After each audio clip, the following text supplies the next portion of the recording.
C'est un réel bonheur de vous retrouver. Vous suivez le 19h30 à la une de l'actualité. C'est un ingrédient que vous dégustez chaque jour à table chez vous à la maison ou dans les restaurants. L'adjuvant, ce poisson à l'odeur et au goût particulièrement prononcé, finit tous les jours au fond des casseroles qui servent à la cuisson de nos sauces. Les Ivoiriens en raffolent, mais d'où provient ce produit dont nos mères, épouses et grand-mères ne peuvent plus se passer? N'est-il pas dangereux pour notre santé? Nous avons mené enquête, les résultats dans ce journal. Et puis le président de la transition guinéenne, Mamadi Doumbouya, s'élève au rang de général d'armée. Une quinzaine d'autres membres de la junte et de l'armée ont également été élevés au grade de général. Voilà pour le sommaire. Madame, Monsieur, bonsoir et bienvenue. On ouvre cette dernière édition de la semaine avec cette rubrique d'entame.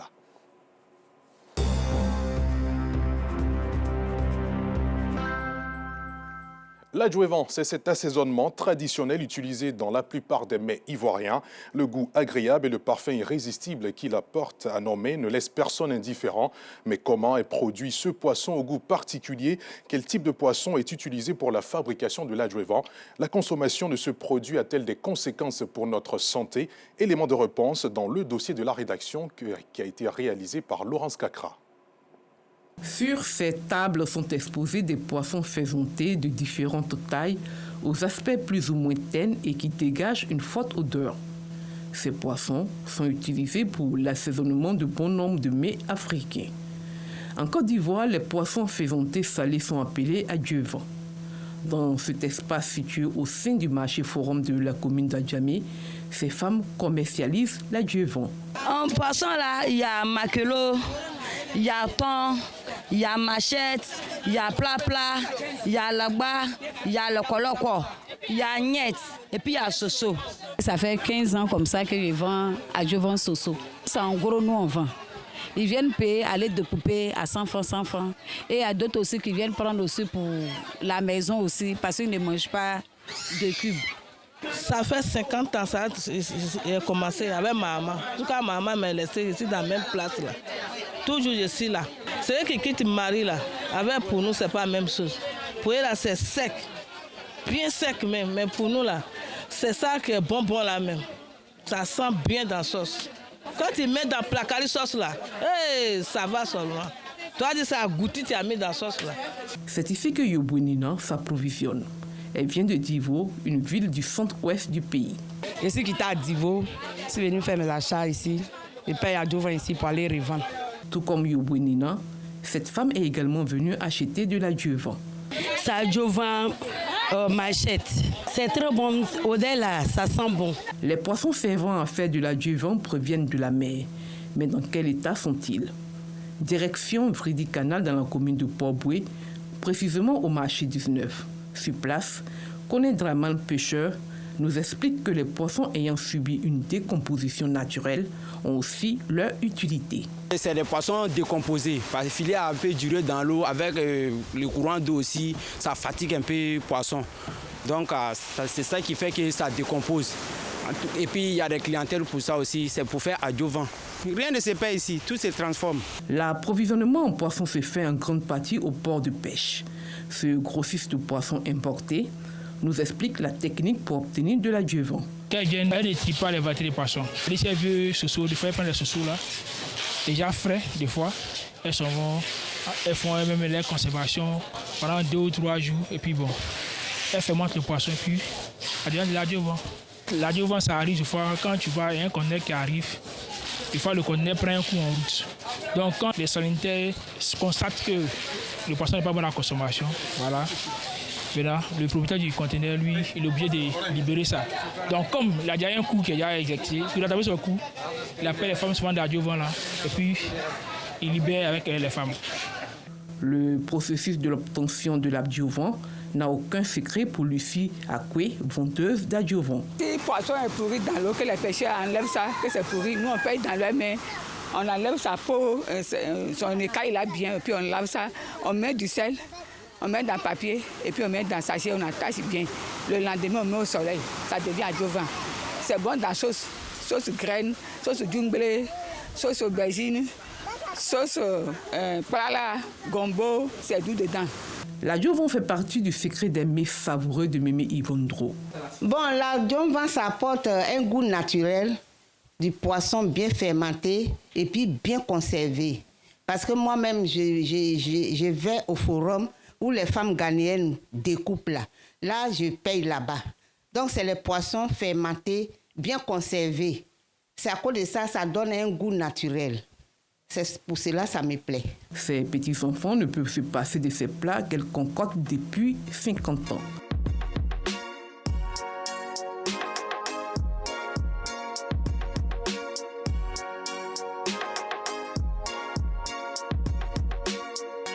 Pour Achino Oda, restauratrice, l'adjuvant donne une touche particulière à ses repas. On a vu nos mamans en train de préparer avec de l'adjuvant. Il n'y avait pas les cubes d'assaisonnement en ce moment-là. Et les repas étaient bien faits. Donc moi, j'ai eu cette habitude-là d'ajouter un peu d'adjuvant dans toutes mes sauces pour parfumer et donner un bon goût aux sauces. Ses clients apprécient ces plats pour leur goût. Moi, j'aime en tout cas parce que ça sent bon et puis ça a un goût agréable. Voilà pourquoi je suis devenue une adepte à ces repas. Depuis que je viens, en tout cas, ce que j'ai choisi que je mange, je suis satisfait. Au-delà du goût agréable et du parfum irrésistible qu'il apporte au mets, l'adjuvant, cet assaisonnement traditionnel, a-t-il des vertus? Professeur Ouroupou Jacques, diététicien nutritionniste, met en avant ses bienfaits. Alors, l'adjuvant, c'est simplement du poisson décomposé et associé avec du sel et qui est séché et qu'on utilise comme épice traditionnelle dans la cuisine traditionnelle. Le fait d'utiliser l'adjuvant permet d'avoir la biodisponibilité des protéines. Donc, en matière, par exemple, de protéines, l'adjuvant est bien riche en protéines. Au-delà de ça, ce qu'on appelle les probiotiques, ce sont des bonnes bactéries qui permettent la digestibilité lorsque on mange. Il y a effectivement l'odeur. Vous allez vous rendre compte que lorsqu'on mange, ça nous reconnecte à nos cultures, ça nous reconnecte à nos communautés. Et donc, il y a des personnes où le fait simplement de sentir l'odeur d'adjuvant peut te reconnecter à tes aïeux, parce que manger est aussi culturel. Cependant, le nutritionniste relève des points qui pourraient avoir des inconvénients sur la santé. Il y a aussi parfois quelques inconvénients qui vont alors aussi ressortir. Lorsqu'on consomme de l'adjuvant, et surtout, on va décrier plutôt peut-être les techniques de fabrication de l'adjuvant. Parce que vous allez vous rendre compte que souvent, on utilise soit du poisson qui est soit pourri. Donc déjà, il risque d'avoir quoi? De l'intoxication alimentaire. Parce que le plus souvent, c'est véritablement pas bien protégé. Parfois, il y a des mouches. Et donc, tout cela va augmenter l'intoxication alimentaire. Et là, c'est véritablement le problème. Autre élément, c'est que lorsque un poisson pourrit, parfois, ça va produire ce qu'on appelle les biogénétiques. C'est-à-dire que quoi? C'est-à-dire que ça va produire des toxines qui sont allergènes. Donc, ça peut créer même parfois, chez certaines personnes, de l'allergie ou bien certains maux de tête que ces personnes-là peuvent développer. Et donc, pour moi, c'est quoi? Comme substitutif de bouillon fabriqué industriellement, est-ce que c'est bien d'utiliser le produit adjuvant? C'est pas mauvais, mais la grande question, quel type de poisson, comment le poisson a été conservé, et puis le process pour retrouver adjuvant, est-ce que ça respecte les principes d'hygiène? Donc, si ça respecte les principes d'hygiène et aussi les dosages du sel, si le sel est dosé à des quantités acceptables, ça protège véritablement contre les maladies cardiovasculaires. Assaisonnement traditionnel par excellence, l'adjuvant est utilisé pour son goût savoureux et son parfum dans les mets africains. Même s'il apporte des éléments nutritifs à notre organisme, les conditions de sa fabrication doivent respecter les règles d'hygiène. On reste à Abidjan où, dans le processus de lutte contre l'insalubrité urbaine et la transformation du cadre de vie, le district autonome procède toujours à ses actions de déguerpissement dans la commune d'Adjamé, depuis le palais de Taekwondo jusqu'à la gare nord de la Société de transport abidjanais, en passant par Liberté. Les bulldozers étaient à l'œuvre durant toute la semaine. Et puis du nouveau dans le secteur du transport, notamment celui des véhicules de transport avec chauffeur, VTC. Ce secteur va connaître une nouvelle dynamique avec un programme à impact social à l'endroit des chauffeurs. En plus de leur activité, ces conducteurs seront bientôt formés à devenir des entrepreneurs. Les détails avec Clément Bocco. Après avoir été sélectionnés, les chauffeurs de VTC vont recevoir des formations adéquates en comptabilité et en entrepreneuriat dans l'optique de faire d'eux des entrepreneurs aguerris. En vue de garantir un emploi durable à la jeunesse ivoirienne dans le secteur des transports, GoCab initie un programme à impact social. Qui rentre dans un programme de 3 ans, dans lequel, au bout des 3 ans, il va détenir la voiture. Donc, il paye des recettes journalières et au-dessus de la recette journalière, il repaye la voiture, comme on dit, petit à petit chez nous, pour devenir propriétaire de l'actif et de la voiture au bout des 3 ans. Saluant un modèle efficace, sécurisé et à impact social, la directrice générale du CPC, Centre de promotion des investissements en Côte d'Ivoire, a traduit l'accompagnement de sa structure. Donc c'est vraiment un business model qui vraiment permet de créer de l'emploi durable. C'est pour ça que l'État et le CPC étaient tout à fait honorés de pouvoir leur donner les investissements et les avantages du Code des investissements. Pour sa part, Ibrahim Diaby, directeur général du Haut Conseil du patronat des entreprises de transport routier de Côte d'Ivoire, a indiqué qu'il existe un énorme vivier au niveau de la cible. Les promoteurs du programme comptent s'appuyer sur son expérience du terrain pour le recrutement des chauffeurs expérimentés et honnêtes. Au chapitre culture, on évoque la célébrissime fête traditionnelle bassamoise qu'est l'Abissa 2024. À l'occasion de la journée dédiée aux chefs traditionnels, un institut a vu le jour. Il s'agit de l'Institut du monde Nzima. Objectif, créer un cadre de promotion et de valorisation de la dite culture dans le monde avec l'implication de tous les pays ayant en commun la langue Nzima. Un accord conclu par les rois Nzima du Ghana et de la Côte d'Ivoire. Témoin de cet instant historique, Davis Oyo. À travers ces signatures, les têtes couronnées Nzima du Ghana et de la Côte d'Ivoire matérialisent la création de l'Institut du monde Nzima. Un acte scellé en présence des chefs traditionnels, responsables de communautés et chefs de famille Nzima des deux pays. L'Institut a pour objectif la valorisation et la promotion du patrimoine culturel Nzima.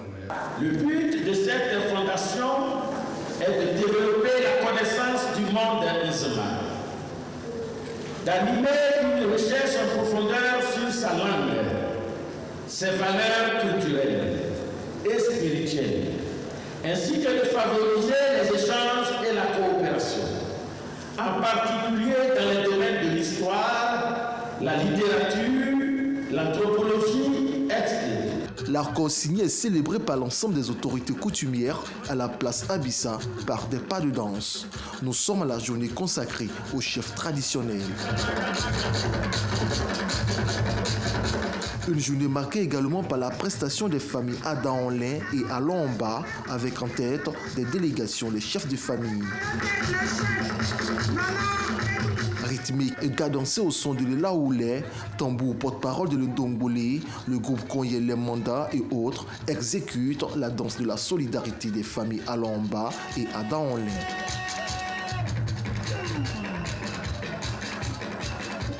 Autant de prestations qui consacrent la naissance de l'Institut du monde Nzima pour la pérennisation de l'héritage du peuple Nzima. L'on fait un tour à Yopougon-Trois-Rouges pour rencontrer Wilfried Kouadio et Dambélé. Ces deux hommes gagnent correctement leur vie grâce à l'élevage des canins à leurs domiciles respectifs. Un métier passionnant qu'ils exercent comme bien d'autres éleveurs d'animaux. Nos journalistes Abdoulaziz Daramé et Kader Bachil sont allés apprendre de quelques techniques qui a trait à leur métier si passionnant. Quartier Trois-Rouges, commune de Yopougon. C'est dans cette cour que Wilfried Kouadio exerce son activité de leveur de chiots. Chaque matin à son réveil, il se rassure de l'assainissement des lieux. Allez, Micha, viens. Viens. Avant de rentrer, il faudrait laver les mains parce que ça te permet d'éviter à ce que les chiots prennent des maladies. Parce que lorsqu'on salue les mains, il y a des microbes qu'on partage. Donc, il faudrait se désinfecter les mains pour éviter cela. Élever les chiots est un métier qui demande du temps et de la présence. Le quotidien de Wilfried se passe autour de ces animaux. Il s'occupe de leur alimentation du matin au soir.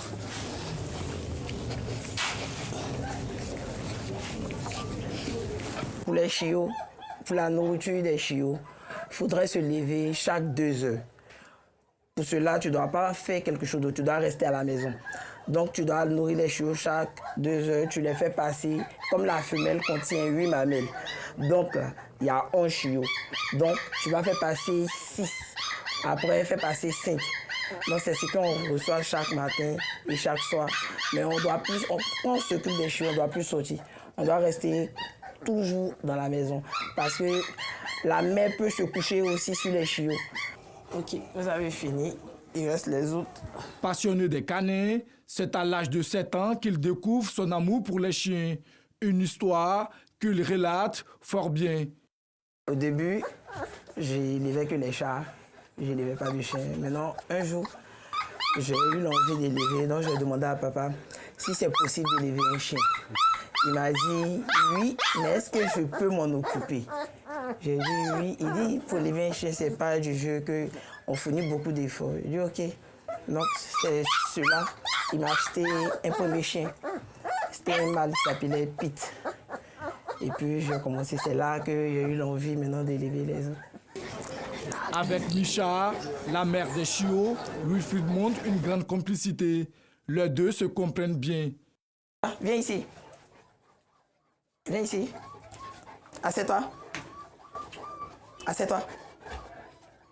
Assis. Ok.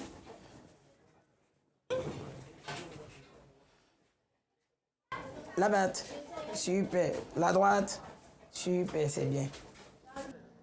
Tout comme Wilfried, Junior Dambélé exerce ce métier depuis plus de 7 ans. Au balcon de son immeuble, c'est là qu'il nourrit son chiot.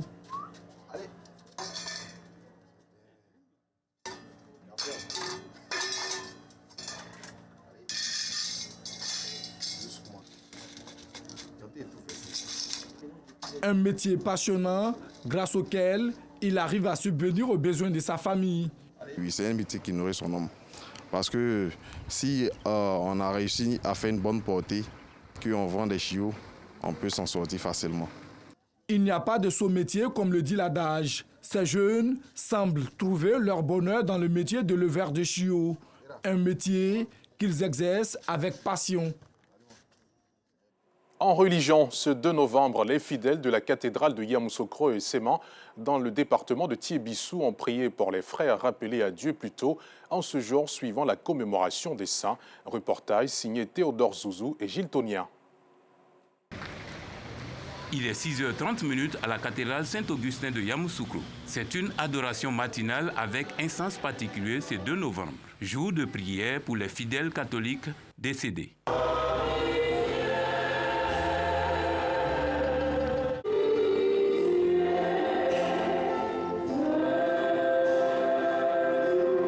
Et oui, la clémence du Créateur demandée par les vivants, car seules les âmes justes sont dans la main de Dieu, selon la première lecture de cette messe tirée du livre de la sagesse. Une union de prière pour les frères décédés. Nous mettons l'accent sur la communion entre les morts et les vivants. Pour nous, Africains, je pense que ça va vite compris. Parce que nous croyons véritablement que nos parents morts vivent quelque part. À plus forte raison, nous chrétiens qui appuyons notre foi sur la résurrection du Christ, nous croyons fermement que cette communion doit exister encore aujourd'hui entre les vivants et les morts. Parce que Dieu est miséricordieux et en tant que miséricordieux, il doit pouvoir attendre nos cris, le bien-être spirituel de tous nos frères, nos parents de faim. Une invitation des fidèles à l'amour et la paix. Comme illustration de cet amour, la bénédiction des tombes des missionnaires et les dépôts de gerbes de fleurs. Il faut soutenir nos parents qui sont partis. Si nous les aimons, on doit continuer à les aimer. Pas parce qu'ils sont partis qu'on va les oublier, mais il faut continuer à les aimer et à prier pour eux. À la résidence de Félix Houphouët-Boigny, premier président de la République de Côte d'Ivoire, le curé pose le même acte à l'ancien cimetière catholique où est inhumé le géniteur de Colette, une des fidèles. Je suis venu prier sur la tombe de mon père. Nous sommes chrétiens. Mais nous ne laissons pas nos parents. Parce que des fois, en rêve même, on les voit. Quand on a refait la tombe là, on a fait des rêves. Ils sont contents. Prions pour les morts. À 25 km de là, Séman, village sur l'axe Yamoussoukro-Tiébissou, c'est le même décor au cimetière de la dite bourgade. Il y a une chapelle à Séman. Les chrétiens ont jugé utile de venir nettoyer les tombes pour qu'on vienne prier sur ces tombes-là. Des fleurs, tout ce qu'on peut selon les rites, selon la religion. La célébration des défunts intervient au lendemain de la commémoration des saints le 1er novembre. Hors de nos frontières, le président de la transition guinéenne, Mamadi Doumbouya, s'élève au rang de général d'armée. Pour la deuxième fois cette année, le chef de la junte du CNRD, âgé de 43 ans, s'est autopromu par décret rendu public vendredi soir. Une quinzaine de membres de la junte et de l'armée ont également été élevés au rang de général. Et puis en Afrique centrale, au Cameroun précisément, hier samedi 2 novembre, dans la ville de Douala, le domicile de l'opposant Jean-Michel Nincheux a été encerclé à l'aube par les forces de l'ordre. Le président national du Front pour le changement du Cameroun, FCC, devait y tenir une réunion du comité directeur national. Mais selon le parti, des gendarmes et des policiers de l'unité antiterroriste se sont positionnés aux abords du domicile. Ces événements interviennent une dizaine de jours après le retour au Cameroun du président Paul Biya, après une absence de presque 2 mois qui avait fait couler beaucoup d'encre au sujet de l'état de santé du chef nonagénaire. Et c'est la fin de ce journal. Merci infiniment de l'avoir suivi. Très bonne suite de programmes sur RTI2.